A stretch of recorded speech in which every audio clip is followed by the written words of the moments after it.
Mark Rogers TV talking some Big Ten football, and we go to the Big Ten Network with Amina Smith. Amina, how you doing today? Yeah. I'm doing just fine, and I appreciate you taking the time. It's got to be a crazy time of year. You just got done with the NCAA tournament. Baseball kicks in. You do everything there at the Big Ten Network, as we notice. Wrestling, you will find everything on there, so nothing's off limits. But, of course, football for Big Ten fans is always at the forefront.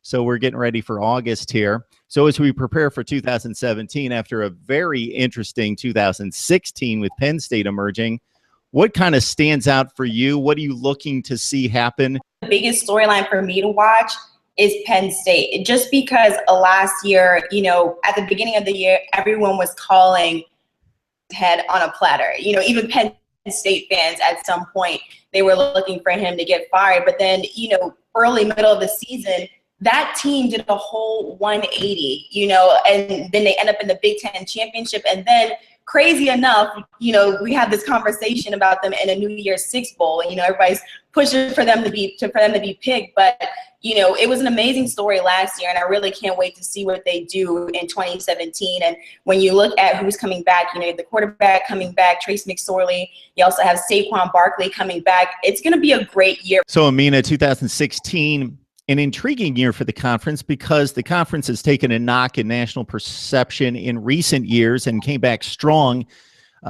kind of led by that Ohio State national championship a few years ago, and has gained a lot more respect, had a really good regular season. Bowl season was a bit spotty, took some knocks. Some things could have gone differently with Michigan losing by a point, Penn State on the last-second field goal. Do you feel good about the conference strength? Because that's such a debate in college football, the SEC, the Big Ten. Who's got the best conference? I definitely do. I feel like the Big Ten is definitely, they're showing their presence. For me personally, I was an SEC girl. I ran track in the SEC, turned ACC. I transferred to the University of Miami, and then I ended up working at the Big Ten. So, I got a feel for a lot of the major conferences.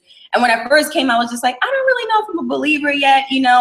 I go to the games and I watch these teams and I spend a lot of time with them. And I'm just like, I come back home and I tell my friends and my family, I was like, you guys, this is really a conference that people should be paying attention to. They have a lot of contenders, and it's not just the big teams like Ohio State, Michigan State, and Michigan. You got Wisconsin, who every year, they're coming up as a top team in the nation, but quietly, no one really pays attention. They don't realize until the end of the season. And also when you look at Penn State and what they did in 2016, so it's not just those big three schools that are, doing work on the field. You have a wide array of schools that, are really making a name for themselves and trying to come back, in the Power 5 conferences, and other teams in the conference as well that are, trying to get their name up.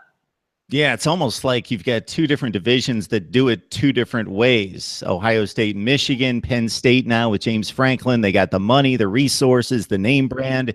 They go out, they get the top recruits. They have no issue with that. Then you got Wisconsin, Nebraska, Iowa. You don't really find them on recruiting National Signing Day. They don't have the flashy picks, but they somehow develop the players and make it work. I saw a list of Wisconsin walk-ons over the last 10 or 12 years that made it not just in the NFL, but guys like J.J. Watt that turned out to be great players, and it's pretty crazy.